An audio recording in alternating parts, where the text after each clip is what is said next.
Have you ever desired to grow your health business, but you find yourself on the road or traveling, and the travels they just kind of throw off your schedule or your time or the plans that you had, and there's a lot of things out of your control, or maybe you have your schedule where there's many portions of your schedule that are not under your influence. Maybe it's a 9 to 5 job, or there's different pulls from family responsibilities. Today, I'm going to be sharing with you how I grew our family business to multiple six figures while traveling on the road, and what to do during those seasons of traveling. How you can actually grow in your business. It used to be that when I travel, my business would just halt and stop. It wouldn't grow, and everything would shut down when I would be on the road, because I don't have access to all my tools or the equipment or the things that I'm doing that I'm used to.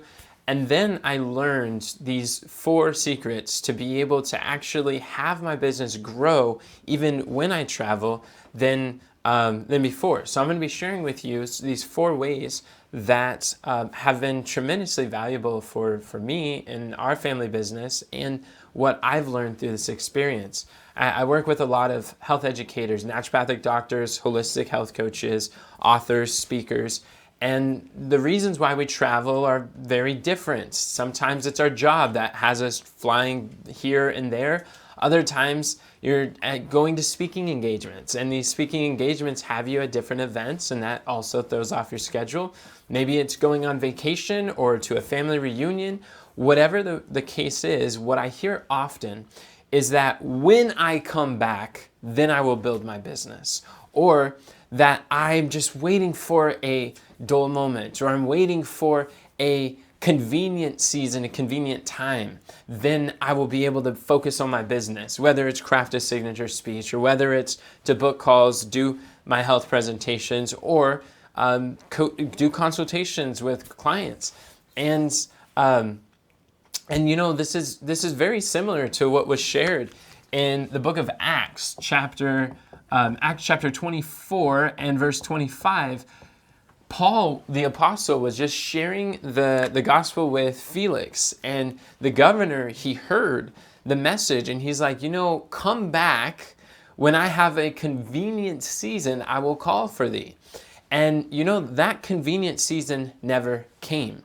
So a lot of times we're waiting for convenience to build our business. But if you think about it, building a business is not a convenient thing. It's not people, like, the difference between struggling health educators and successful health educators is not that successful health educators just had all this convenience and all this free time that they're able to pour into their business and go forth. It's not more time that builds a business. And I'll be honest with you, a lot of times people think that, I need to quit my job in order to fully dedicate on building my health education business. And I encourage people, a lot of times, don't do that, because if you're working at a full-time job, the skills, the priorities, the mindset required to build a profitable business, to allow yourself to align with income-producing activities, is very different for owning your own business as versus being an employee. The entrepreneur's schedule and an employee's schedule, very different. So if you were to automatically one day have all this time on your hands, I've seen it many times. People try to quit their job and go into their business, and then they don't know what to do with their time. So they actually don't, it's not that they grow. More time isn't the solution. People who are making 1,000 times more than you are not working 1,000 times longer hours than you. It's not that they have 1,000 times harder work than you.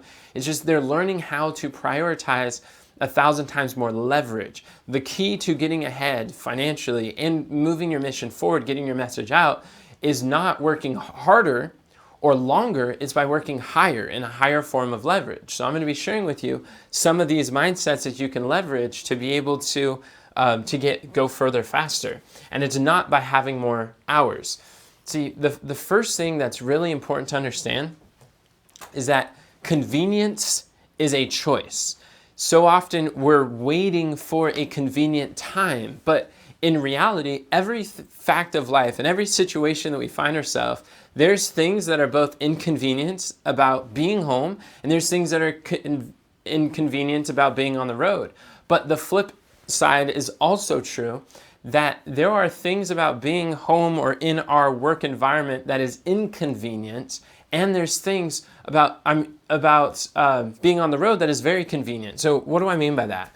Let's say, let's say like I find that when I'm at home, there's different responsibilities I have with my family, with my team, with myself. There's focus that I have to do, home duties. There's just different types of responsibilities here that pull the responsibility versus when I travel, it's actually been one of the most convenient times to be able to listen to courses or coaching or podcasts or audiobooks. And I find that during the day, sometimes it's hard to plug those in or find where to listen to them. So one thing that I realize is that a powerful question that I would challenge all health educators to ask themselves is whenever you're on the road, ask what new opportunities are now open to me that I wouldn't have otherwise been able to do had I stayed in the environment that I was before. So instead of thinking, okay, when I get back from my travels, then I'll work on my business, or when I start traveling, then I'll work on my business, or when a lot of times we get into this trap that it requires a convenient time in order to build, but that's not the case. When we have a mindset that every moment is both convenient and inconvenient, then it's your job, my job. I took it as my job to find the convenience in the moments. See, what are all of the things that I could do now on the road that I couldn't do at home?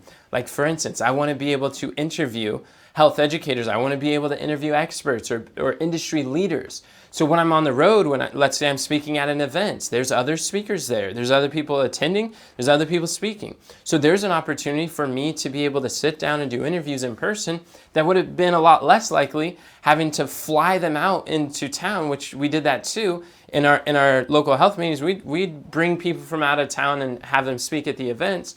But that is less likely, it's not as cost effective, but when traveling, I'm able to come in contact with people I otherwise wouldn't have came in contact with. So networking on Facebook is great, it's wonderful. I mean, there's much of my team came directly or indirectly through online content through some way or another, but being able to go outside and find other people that can align with my brand, my mission, my objectives, open up doors for me that I otherwise couldn't open for myself. Those are opportunities that I have that I wouldn't otherwise have. Also, I was coaching a client of mine who's on their way traveling, and a lot of times people are like, well, I can't really work on my business because I have this event, I have this health expo, I have this I have this event that I'm attending. Like, this is what you do. If you're going to already have a booth, or whether you have a booth or not, you can still collect contacts. You can collect signups. You can provide something of value and say, hey, I want to invite you to a training that I have that I'm going to be hosting. If you're interested in a masterclass on overcoming diabetes, then sign up for the sheet below. And when you're talking to people, you're able to collect leads that are, one, you're able to follow up with or contact, and have automated follow-up sequence, or you're able to fill your events from the people you come in contact with. That's something that I come in contact with far more people on the road than I do just here. So that's something that is a benefit. It's more convenient to network with people outside of the day-to-day environment than it is here. So in every situation, just realize that convenience is a choice. Is we get to choose what side of the coin that we're going to focus on, because there's two sides of the coin of every situation. One, we could see inconvenience and scarcity. The other one, we could see convenience and success.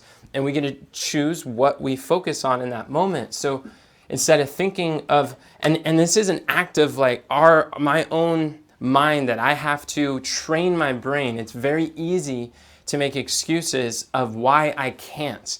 But instead of saying, oh, it's because I'm traveling is a reason why I can't, I've learned to say it's because I'm traveling, that's a very reason why I will.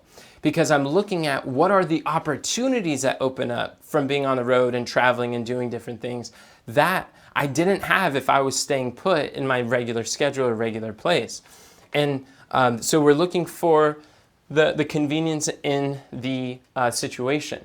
So the second thing that I briefly mentioned, but one of the most amazing times to really listen to what I like to call for all of our businesses, what we need is times for new learnings. And new learnings is the opportunities that we're able to listen to, like the training that I'm doing right now, listening to podcasts, courses, coaching. I remember even when I wasn't traveling, I was working at the mechanic shop. I was underneath the engine. I was replacing the transmission on my car, changing clutches on others. And while I'm over there struggling with a bolt and I'm frustrated with, or I do not like the current situation that I'm in with my time, my schedule, my finances, and I want to build a business, I'm listening to podcasts. I'm listening to the courses and coaching that I've invested in, and I'm feeding my mind whenever my hands are actively engaged in something that doesn't require a lot of mental effort. Then I'm feeding my mind, I'm listening to things that are going to help me to be able to serve more people, help me to understand the content messaging, help me to know how to network with people, or how to sell, how to improve my communication. I'm feeding my mind to understand the business concepts to be able to serve more people and help others and change my situation. A lot of times we're over here, our hands are actively engaged in stuff, our mind is not engaged, and we're not listening to things. As Ephesians 5:16, the scripture tells us that we are admonished to redeem the time because the days are evil. And that word evil means hard. And that redeeming, the word redeem means to buy back, to purchase, to rescue from loss. Like there's time that we're going through. All of us have 168 hours in a week. And every week, those hours are going to go by. But the question is, are we redeeming the time? Are we using those hours to pursue a vision, to be able to move forward towards our health, education, business goals? And if we're not, then we want to think, how many of those hours can I redeem? And a really powerful exercise I did that with me and my team, and it was really helpful back in 2017, is, and I've done it several times since, this is what you can do when you're at home, and I coach my clients to do this too, is write on the board, have Monday, Tuesday, Wednesday, Thursday, Friday, Saturday, and let's do Sunday here. So write on the board and then make a list of, okay, what does my average Sunday look like? What are the types of activities that I do on Sunday? Maybe that Sunday is laundry day. Maybe Sunday is clean up around the house. Or you look at maybe Friday I'm doing vacuuming or laundry, or Tuesday I have some calls, I have coaching, I got some recording that I do. Wednesday is a time that I'm traveling or commuting. You think about how long is your commute to work if you're traveling there. Think about what are the typical activities that you do in those 168 hours in that week. And then what we did is we put a little asterisk, a little star right next to what are all the activities that my hands are actively engaged, that my mind is not. So when I was traveling, when I was in between the mechanic shop and teaching at a school, I was traveling and the school was 2 hours away. So I had some long commutes, but you know what? Those 2 hours was times I was able to feed my mind with new learnings. I can learn new skills, new possibilities. I was learning leadership podcasts and how to build a team and how to cast a vision, how to inspire people to take action. And I remember I was washing dishes. And as I would be washing dishes, I would feed my mind with a podcast. I would listen to them like 6, 7, 8 times in a row, because every time I listened to it, I learned something different. And I got a little bit further each time. The powerful thing about audio is like my least favorite way to learn, but it's one of the most convenient ways to learn because I don't need to stop, watch something, and take notes. A lot of times people have this all or nothing thinking. This all or nothing thinking is one of the 10 errors of thinking. And this either it needs to be all convenient or it's all nothing. But that's not the case. I realize, it's most convenient. I learn the best when I get to watch a video, see some visuals, take notes, sit down. That's the most convenient. But that's not the most available throughout the day. So if I want to build a business that lasts, if I want to serve people beyond my current capacity and reach the potential that God has for me, then I can't just be thinking I'm going to do nothing if everything isn't convenient. I have to get rid of that mindset and realize that convenient is a choice. So, when I'm washing dishes, that's actually a really convenient time to listen to some leadership podcasts. And as I'm feeding my mind and I'm going through and I'm learning, it's really improving my capacity. I'm getting new ideas because, like we talked about, the difference between successful health educators and struggling health educators is successful health educators think very differently. Every behavior is belief driven. So if we want to change our behaviors, which selling is a behavior, or growing our business is a behavior, marketing is a behavior, healing is a behavior, whatever it is that we're afraid of doing, what we find that we're procrastinating or we're putting off or we're not doing as much as we'd like to, whatever that is that we are holding back on, that's a behavior, and it's driven by beliefs. If you want to change your beliefs, Romans says that faith or belief comes by hearing, and by hearing words. So if we want to think differently, we need to hear new words. And we can do that through the courses and the coaching and the podcasts and the listening, and it shapes our life and our minds and our manners. So what you do while you are at home is think about, what are the activities, the typical activities you do. Maybe you don't do them always at the same time, but that's okay. Just make a list of what are the types of activities that you typically do during a week. And then identify how many of those could you listen to new learnings while you're actively doing it. I think of this as one of the many ways that we could redeem the time. And that doesn't mean every activity that you put a star next to means that you're going to be listening and feeding your mind every time. That just means that the object of this goal, this exercise, is to train my brain to see what are the types of activities whereby I can associate with this. Maybe I've got a 15-minute drive to church, and as I'm on my way to church, I could listen to something. I could turn my car into a rolling university. Maybe I'm going to be, there's so many opportunities that we have that if we just associate, make it synonymous, like, oh, while I'm alone in the car, this is my opportunity to listen. Or while I'm doing my laundry, this is a time where I'm going to listen. What I've done is when I'm taking airplanes or going on a long road trip, when I'm walking through the airport, when I'm sitting in the airport, what I've done is I've made sure that I'm always listening to something. I could go through like 2 or 3 books on one plane ride, or like 2 there and back. And it's amazing how much can be developed and acquired when we redeem the time. Whether maybe if we're out of town and we're going shopping, that could be a time to listen. When we're in transportation, maybe it's a Lyft or a taxi. Or if we have downtime in the hotel rooms, there's opportunities to listen to something. Or if we're waiting for an appointment, to get through, having some headphones, some wireless earbuds that you could listen to whenever, and in one tap you could listen to your environment, talk, engage with whoever you need to. When you're done, you tap it again, and boom, your coaching, your on-demand coaching is right there in your ears, coaching you on exactly how to build the life of your dreams, so you could wake up from the life that is your nightmare.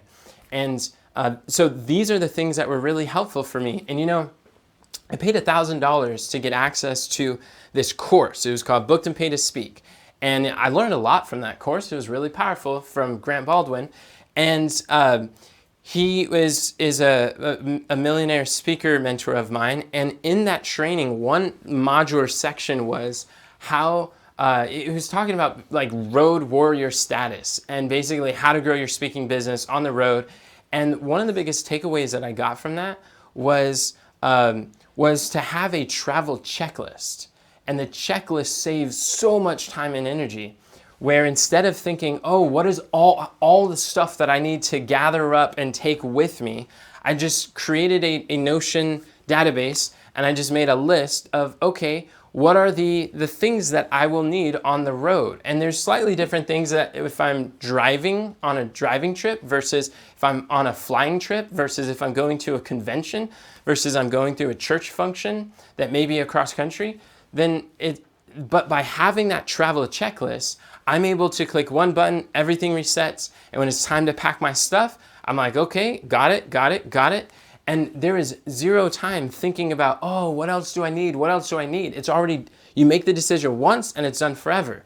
Now, some might think, well, I'm already so busy, I don't have time to put together a checklist. But the thing is, this busy work, this is where we're talking about one of the tools of leverage. Successful health educators, they make the decision once and they use it again and again. And these are times where we're able to do less better, and the less that we do has a greater impact. Sometimes we have to slow down in order to speed up. That was one of the best, I learned a lot from the training, but I really like that. And one of the things on the task on my travel checklist is to ensure that I have new learnings whenever I'm traveling, to be intentional in advance to identify what will I listen to on the plane, what will I listen to. And when I'm on the plane and I don't have Wi-Fi, because I live in a small town, and a lot of my flights start with a very small aircraft, so they don't have all the amenities and things. So I have to actually download the files from YouTube, and I just go to YouTube to MP3 downloader, or I'll download an app called like TubeMates, or there's different tools where you can download YouTube videos, save them offline, or if you have YouTube Premium, you can do that. And then in the audio files, I'll listen to that. Or I have an app that's called Everand. Everand is a subscription. It's like $6 a month. It's one of the best subscriptions I have that gives me a large access to hundreds of thousands of audiobooks. I'm able to listen to them, and I'm able to I can burn through books and learn a lot through it. There was a study that was shown that the average CEO reads about 52 books a year. And so that's about a book a week. And it just, as a CEO, if you're wanting to grow a business, there's new skills to learn. There's new things to acquire. And the same thinking that got you here is not the same thinking that's going to get you there. So by learning how to value new learnings, value the investing in ourselves, redeeming the time, because we're able to buy back our time at a discount. I knew that while I'm setting up my travel checklist, I was redeeming my time. I'm investing in my future. I'm giving myself the emotional permission today to multiply my time tomorrow. And now I've got way more time when I travel, and I never travel without identifying, okay, what exactly am I going to listen to? And Proverbs 22, Proverbs 22, verse 29 has a very beautiful verse. It says, seest thou a man that is diligent in his business? He shall stand before kings. He shall not stand before mean men.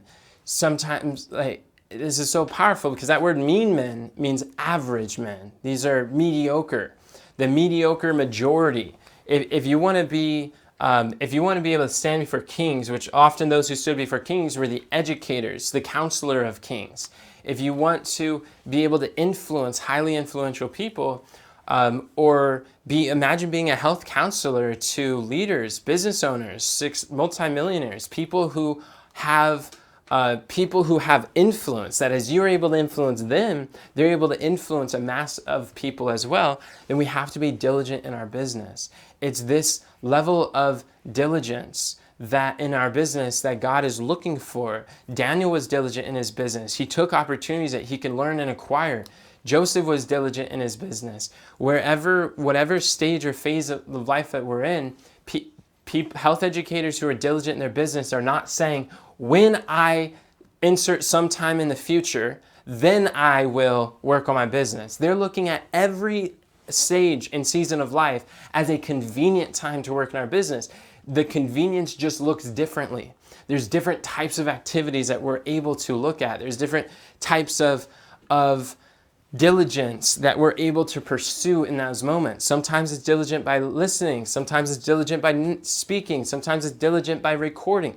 Diligence looks different, but it's going to take diligence to build our business, whether we're home or not. And if we think that there's going to be some sort of more convenient season, that time doesn't come.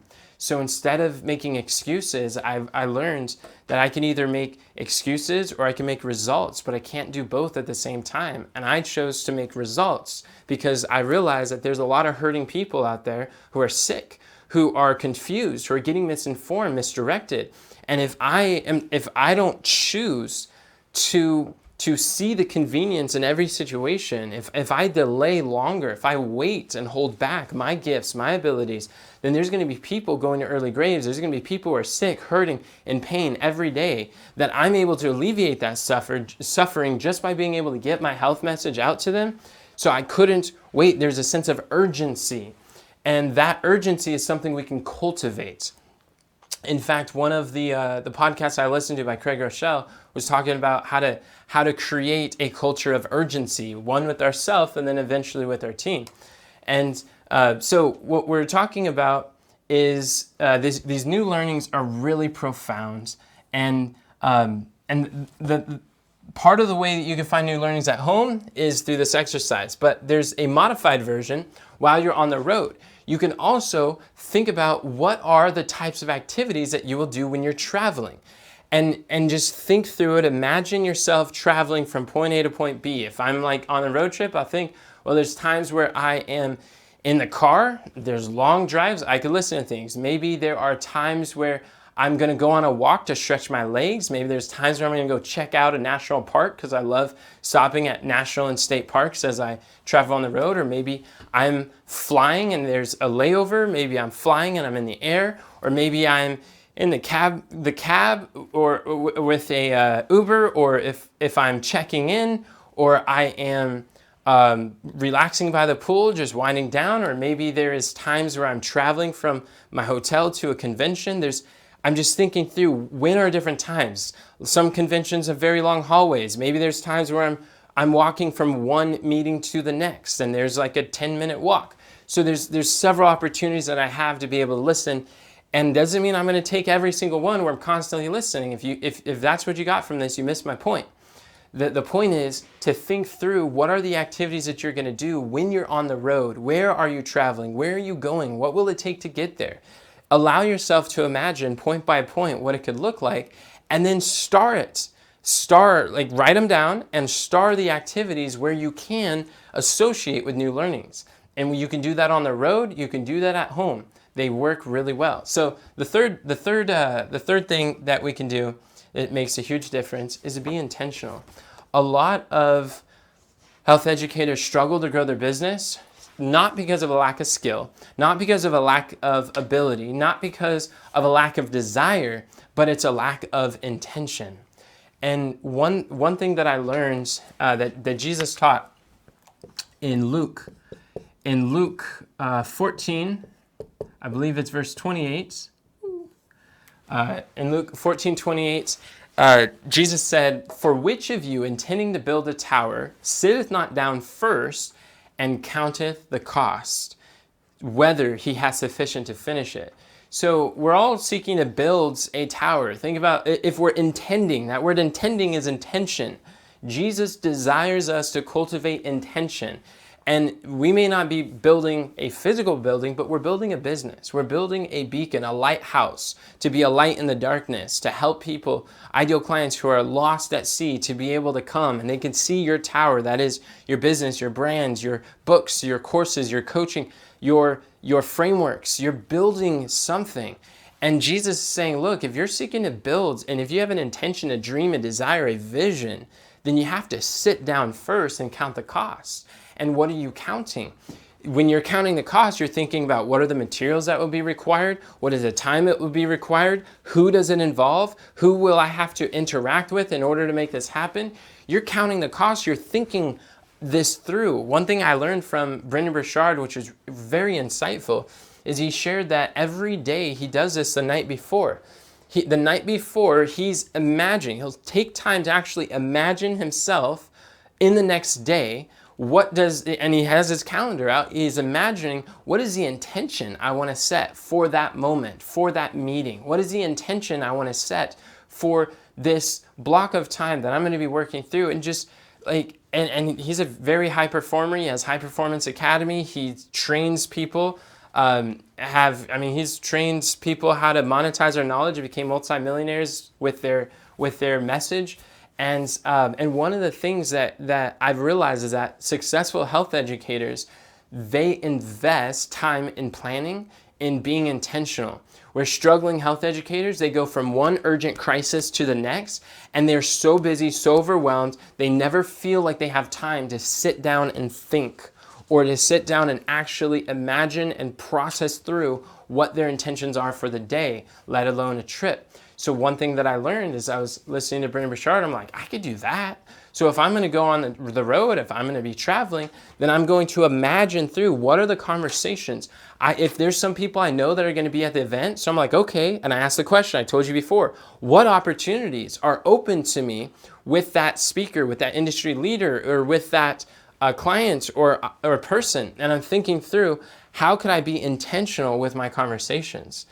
And how could I be intentional with integrating the conversations with the business? And remember, we're not product pushers, we're problem solvers. So we're thinking, who's going to be there and what problems can I serve? What problems can I solve? And as I'm speaking to people, I'm seeing like, how could I relate what they desire with what I have to offer? And let's communicate and be of service, ask questions, get curious. And I'm thinking about, who do I want to meet? How do I want to show up? And people set the intention of what clothes they want to pack. So why not pack the new learnings and see what do we want, what skills we want to master on the road? What people do we want to meet on the road? What experiences do we want to have? When we're intentional with our business, big things happen. And with our conversations, we could share our vision. When someone's asking you, what do you do? Stop saying like, oh, I'm a mechanical engineer. Tell them, hey, my trade has been for years, I'm a mechanical engineer, but something I'm really passionate about is I'm actually starting a health education business. This is what I've been doing. I've been coaching people and creating content. This is something that has my heart and focus and intention these days. And then allow them to get curious and ask questions. It baffles me to see how many times people want to build a health education business, but they're not talking about it to every person that they talk to. Or at least when you go to events, instead of saying your old profession from the old life that you're wanting to transition from, talk to them about where you're going and what you're doing and why you're going there. Tell people about your vision, what gets you excited about this direction in health education. Why did you start? Tell your story. And a lot of times when I'm meeting people, I would tell them, we'd have a conversation, and then they're just asking, and I'd find a way to slip in the phrase, I had a heart attack when I was 12. And if we're talking with 5 people, they'd all stop talking and say, what? And then they'd listen to me. I hook their attention. We talk about hooks a lot. They're like, tell me more, what do you mean? And I tell them my journey of how I lost weight and how I feel better. I'm no longer pre-diabetic. And they're just like, this is fascinating. How'd you do it? And then I share with them about my process, and then it opens up the doors to invite them to a training or an event where I'm actually going to go deeper into the topic. So find some of these hooks and the same hooks that you've been testing on content or in speaking, or even just in our worksheets with our coaching, if you're part of our coaching program. Just practice hooks in conversation, see what responds well, and then use it again. And then that will help draw people to see what you do. In fact, Dr. Razia, she was going to a family reunion, and what she did is she had an opportunity to be able to share what she's been doing. And she took our signature speech, our speaker training, and she was able to share her signature speech there, and she was able to get her first $3,000 client because she was intentional in going to her family reunion. A lot of people are like, well, I'm not going to go, no one's interested in my family, right? Wrong. Or a lot of times people are thinking that, well, after my family reunion, then I'll come back and build my business. Why not do both? Just be intentional, sharing with your family or your church family or your blood family, whoever, what you've been doing. And then when you share your vision, always ask this question. I learned this question from John Maxwell. He's a leadership expert. He's been a leadership trainer for he's written 70 books on leadership. And one thing, he's like, I love this question. Who do you know that I should know? And when you ask, maybe they're not interested, you could say, who do you know that may be interested in reversing diabetes? Who do you know that may be interested in losing weight? Who do you know that wants more energy? And by asking for referrals, they may not be your ideal client, but they likely are friends with, or a colleague with, or a classmate of your ideal client. So by telling your vision and asking, who do you know that could benefit from this, it's going to be intentional. You're able to collect leads. Would you be open to making an introduction for us? I'm actually hosting this event, this webinar, this training I'm going to do. Maybe you think they'd be interested in participating. It works very well. I was sitting down with a millionaire networker, and he became a client of ours. And as I was speaking to him, we were just finding some common ground. And when it was time to switch contacts, he like planted his phone in my hand. He's like, hey, would you be willing to put your information there? And I was like, cool. And I remember I typed in my name, my phone number, whatever details I want to give him into his contact card. And he took a photo together. And I was like, what was that? Like, what just happened? That was so cool. I like that experience. That was seamless. Like me, I'm over here collecting business cards, and these business cards just sit on the shelf, or then I got to figure out ways to go like plug them into my contacts afterwards. And there's a lot more steps. Him was so seamless. Within seconds, he had all my information and a photo that he texted me. I'm like, that's cool. I want this photo. It helps me to remember the face and the name. And I'm like, that was a really awesome experience. And then he's like, yeah, I don't believe in business cards. And I just remember listening to that. I'm like, that was shocking. I'm like, what? And he's like, yeah, business cards, I don't believe in business cards. Instead, what I do is I'll put my phone in their hands and let them put their contact info. And I always take a photo together and text it to them so that I could remember their face and they could remember it and use it as the caller ID. And I'm like, that is so genius, because you have the background of whatever event you're at or location, you have their face, and it was just like, this is so simple, and it was brilliant. And because it was such a good experience for me, I decided from that day forward, since like 2018-ish, that's how I started collecting contact information too. So today, like, I don't use business cards. I don't even think business cards are that great. Instead of using business cards, I either have a book, like my book on high-ticket health coaching. When people are like, what do you do? I'll put my book into their hands. This is better than a business card. That's why we help health educators to write, publish, or launch their first or next book to #1 bestseller within 60 days. And that's something that we help health educators with. And the book is powerful. Or I will do as a millionaire networker client did, and just put my phone in their hands, and then we'll take a photo and I'll text it to them. Like, you could use that for your caller ID. People love it. And you leave a lasting impression. You leave an impression of being friendly, of being professional, of being engaging. It's an unforgettable experience, which is in your favor. When, like, how many times are people sending a group photo or like a photo of you in the contact, so now you have their name and their face? I mean, it just doesn't happen. And it's like the first day that I got a video birthday greeting from another friend. She was also a millionaire networker, and she sang happy birthday to me. I'm like, that is so cool. I may have had like 100 people text me, send gifts, little birthday cards digitally, and they're all saying happy birthday. But this person took time, recorded on her phone, and sang to me happy birthday. I'll never forget how that made me feel. And because of that experience, I'm like, I'm going to go do that for my friends. So when it's their birthday, I will record a video and go tell them happy birthday and sing them happy birthday, because it's unforgettable. So many times people are like, that made my day. What you want to do is you want to stand out in people's mind and their hearts and give them a different experience. Is this making sense?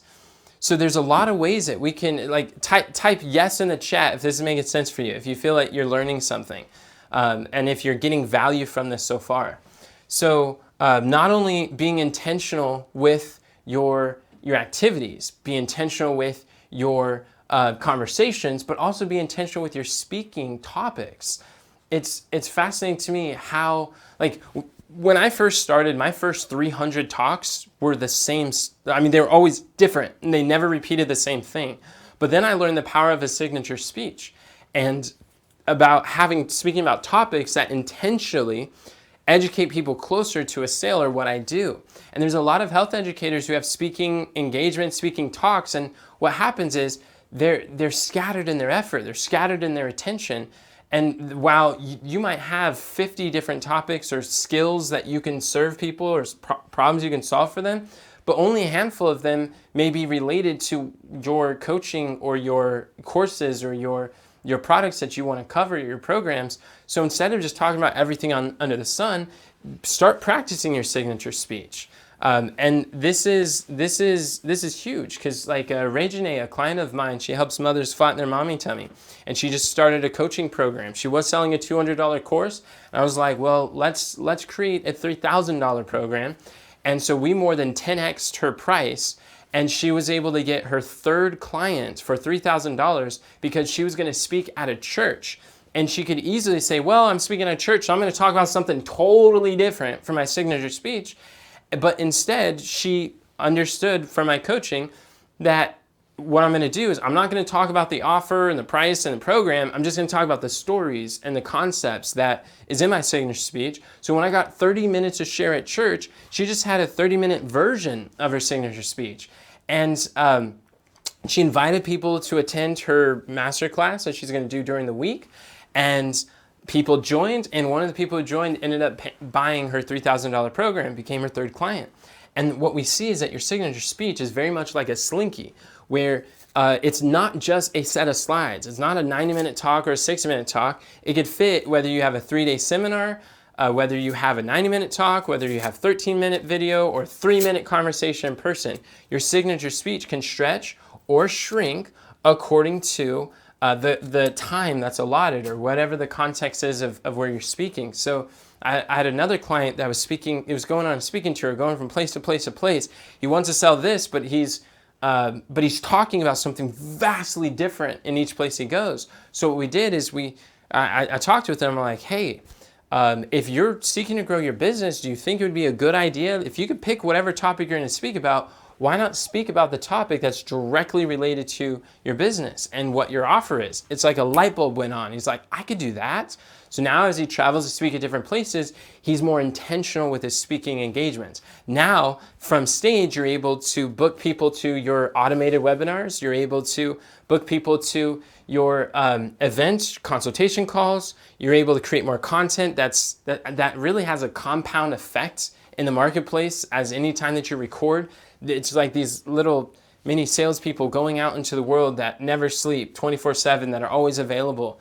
Really powerful things happen, and you're able to generate more leads from these crowds and connect with people in a very intentional manner that's aligned with your service and contribution to the world and the vision that you're going through. And this is what I call vision-based decisions.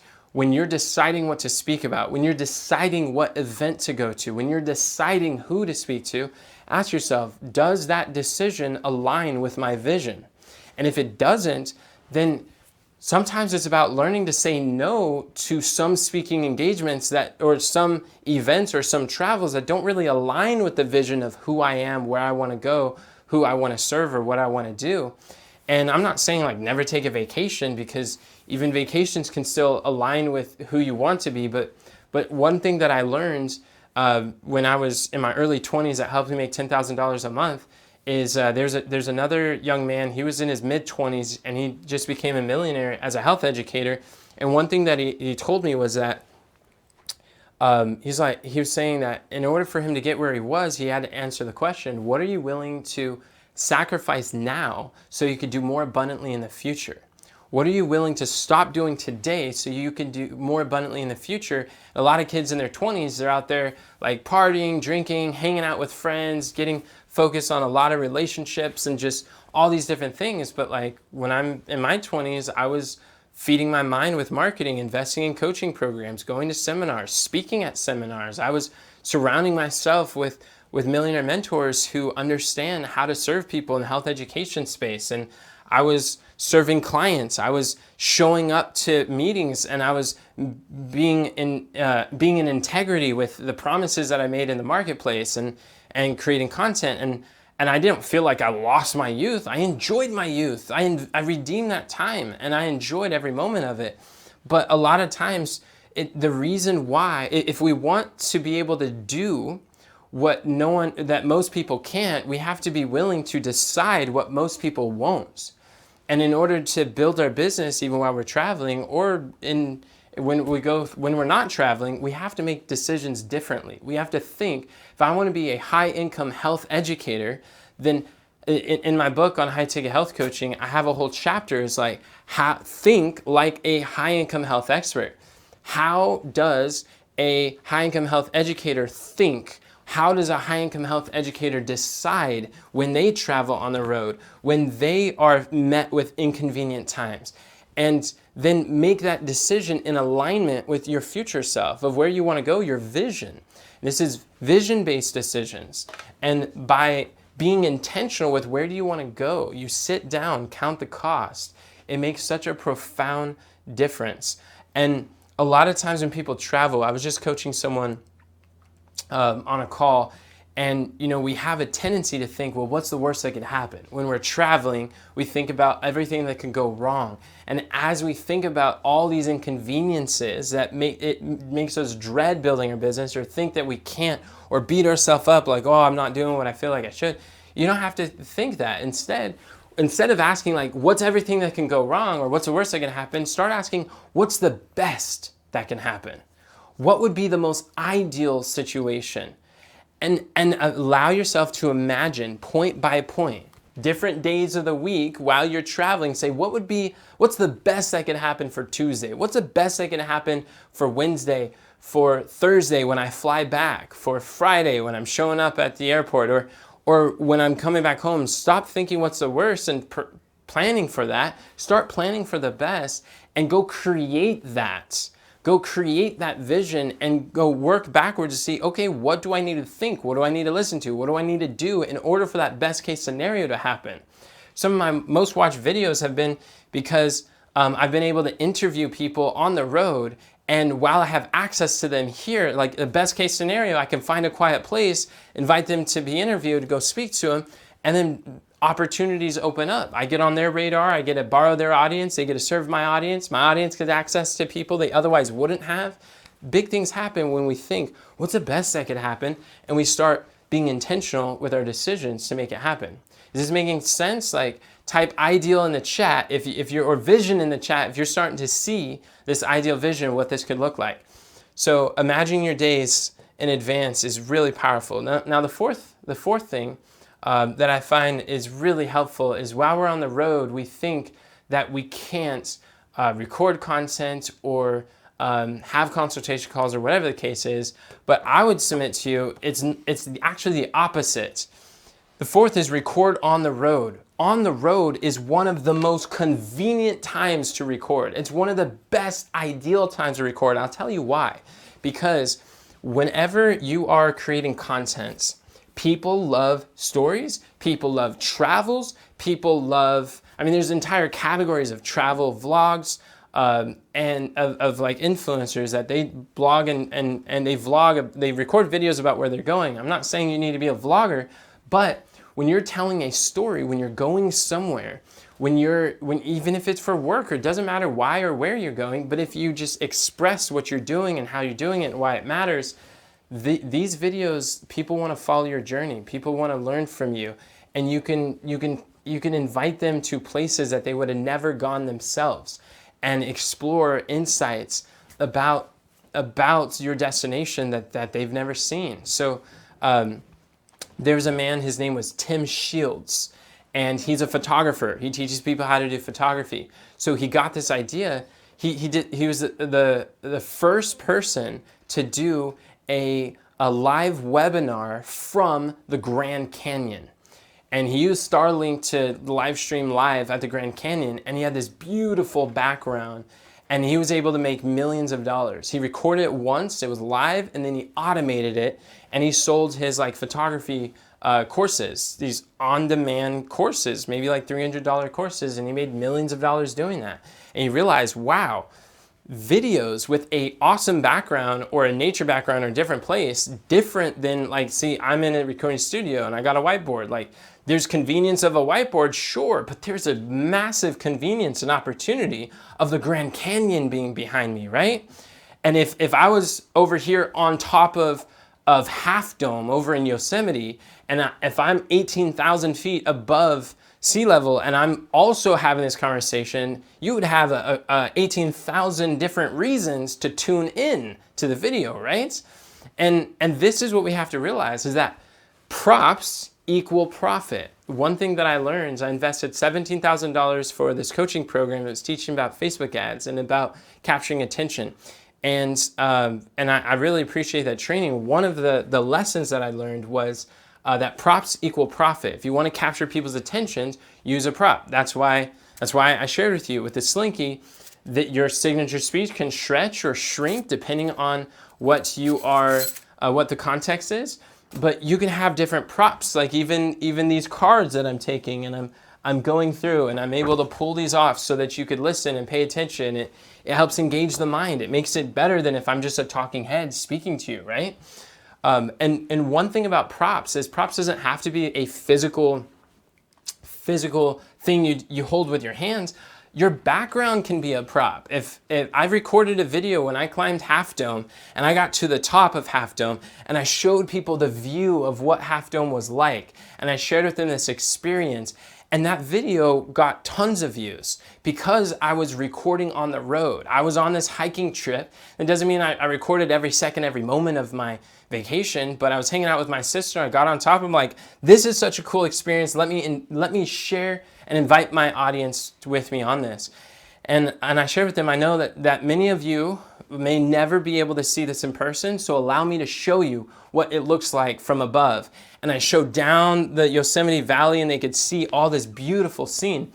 And you know, in hindsight, you're able to take those types of scenarios or scenery as a metaphor and tie it into your business.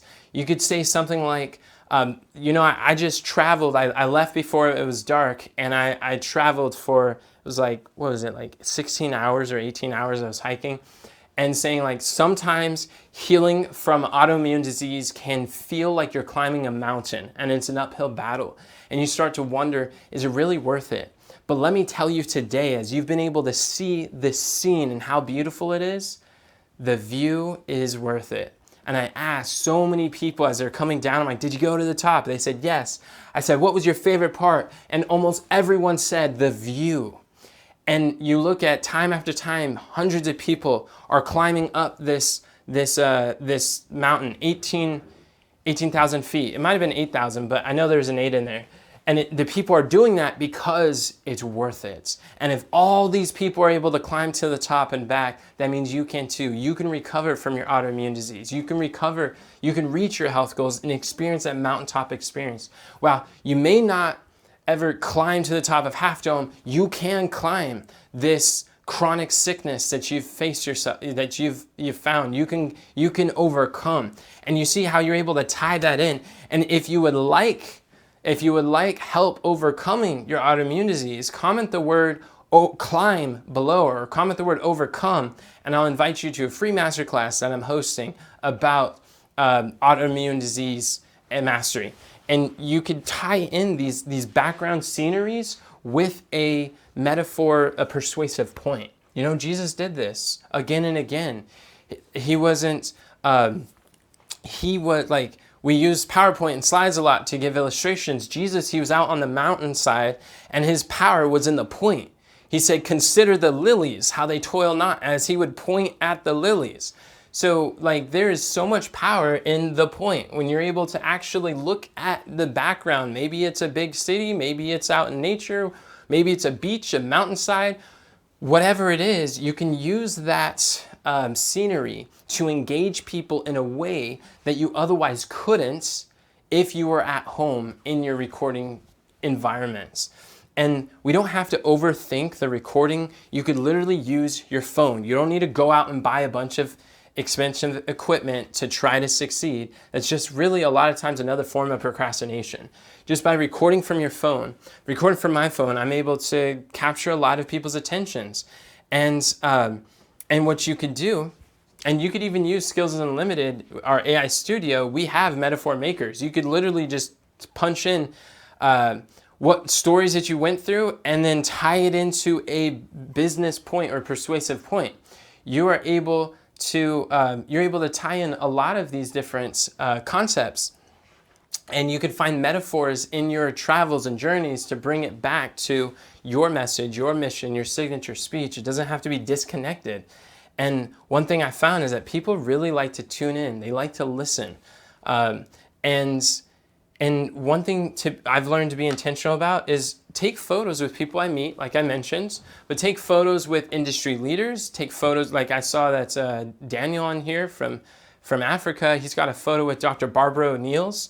That's a really powerful asset to be able to show, like, hey, I was trained by Dr. Barbara O'Neill. She came over to my country and she equipped us for learning about health and healing. So now Daniel, as he wants to help people to overcome diabetes, he's able to use that photo in his signature speech, in his content, to be able to share with people his association with Dr. Barbara O'Neill, who has a multi-million person platform and has a lot of trust and rapport in the marketplace. So if you're at an event where there's other people who are influential to your ideal clients, then like take photos with them. And you can use them. Like I went for so many years not taking photos because I had an identity. I'm not a photographer. I'm not a picture person. I'm not a camera person. So for many times I didn't take photos. But the thing is, when you're speaking at an event, you want photos. Event speakers, like event organizers, want to know what kind of events you speak at. They want to know what you like up front. Record when you speak. Take photos when you're speaking to audiences, when you're coaching people. These assets are extremely helpful when you're ready to put them on your website, or when you're creating slides, or when you're telling stories. Be intentional about manufacturing or creating experiences that you can now use as a metaphor. And even like my story about climbing Half Dome, now I can use that in my message. I can have a photo of me climbing Half Dome, which I've used it several times in my health presentations, as a metaphor of how, or sharing with people about the energy, the strength, the endurance that we're able to have. And people bought our health programs because of my pictures, because of my stories of climbing Half Dome, because of the products that we were on, and how much stronger, faster we were from everyone who wasn't on the products that we were. So there's always these opportunities, and don't think that you can't build your business because you're not at home. That's one of the most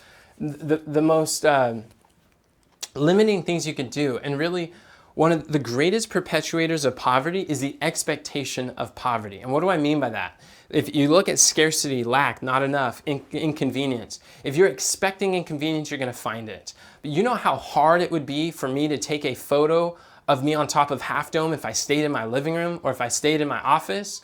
It is inconvenient for me to be here, home, in order to take those photos. But if I'm going to go travel, that's the time to go collect some images for illustrations, images for these persuasive points. Jesus, many times, he would take his hearers from the throngs of the cities out to the countryside. That way he'd have all these illustrations and parables that illustrated persuasive points. And that's how we start to build our inventory of signature stories, selling stories that are able to persuade and inspire and inform and educate and influence people. So so I want to share that you can record on the road. When you record on the road, good things happen. You not only can take photos of people, even I went to Funnel Hacking Live this year in February, and one of my clients came with me, Melanie. She is a voice coach, vocal wellness, and we attended this event. It was probably 4 days, and while we were there, we were able to do some work together on her business, on her signature speech. And then before we left, I was like, hey, would you be open to doing an interview together about what it's been like you being in our accelerator program? Sheila, I would absolutely love that.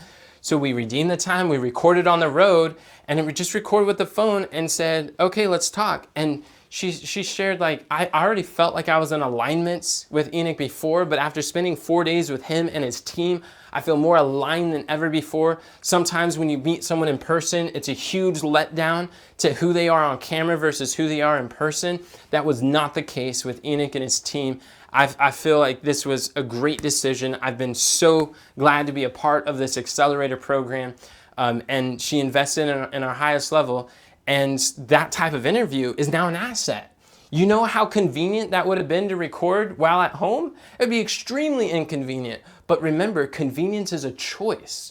You always have the opportunity to see, what could I do to out there on the road while traveling that I wouldn't be able to do if I stayed home in this schedule, it's not that one is easier or harder than the other. Both are easy and both are hard, but you get to choose your hard. Failure is easy on the front end and hard on the back end for a long time.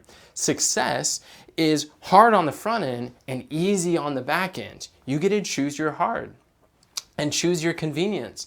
So recording on the road, you will get better quality recordings. You will get more views. You will get access to industry leaders, people, client reviews, in-person conversations, content and background, beautiful backgrounds that you would never get if you were home where it was more convenient. That's not convenient if you ask me. So understand that we're able to do this from wherever. Ray Janae, another client of mine, she committed to doing some weekly webinars. And as she's been doing some webinars, she was traveling, I think for a family reunion or going somewhere out of town. She's like, should I do it? Should I not? And I was like, well, you don't have to think so much about the background, what's going to happen and all the equipment. Just literally you could record from your phone or grab a webcam and just from your hotel, just have a plain background, nice, like use one of the lamps from the hotel, whatever it is, and record. And she was able to record, and she may or may not got a client from that particular one. I don't remember, but she's being intentional recording on the road. Just because you're traveling doesn't mean you can't record, and it doesn't mean you need to massively upgrade your equipment. That is a distraction. And when you're able to have these tips, when I started to apply these things in my business was able to grow. And when I travel, big things happen, great things happen. And when I stay, great things happen too.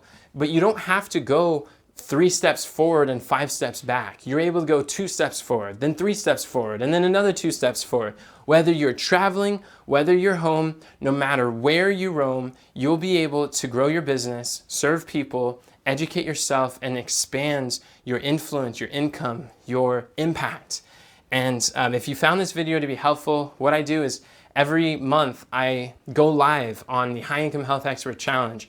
And in this challenge, I will be able to dig into your business. You could ask me questions. We can interact. It's actually going to start this Thursday. It's always the first Thursday of every month. So I host this. It's free to attend. But if you want to come get backstage pass on Zoom with the VIP, it's just $49. For $49, you're able to participate, and we could dive deep into your business, what you're working on, where you're going. And you can ask me anything you'd like about your business, about travels, about offerings. And you've seen we work with a lot of naturopathic doctors, health educators, authors, speakers. If you're ready to get to the next level, whether you're stuck getting your first $10,000 or your next $10,000, we are able to help you to get unstuck. That's what our challenge is about. And we want to help you to make more progress in those 5 days than what a lot of people do in the last 5 months. So if you're interested, comment the word speaking down below, and we'll be glad to share with you how you can get involved in the High Income Health Expert Challenge. And subscribe, follow us on social media, on YouTube, so that you can get more videos like this. I drop them every Tuesday. We got new training. We're actually live on Zoom, and you could join us. Click the link in the description. You could join us for this live weekly webinar that we do, and where I'm training and teaching things. We're going to do some question and answer here that after we stop the recording that you don't really get on the video. You only get when you show up live on Zoom. So if you want to ask questions here, you can do that as well each Tuesday. Happy to have you. But until next time, friends, remember, God doesn't call the qualified. He qualifies the called. Have a great day, and God bless.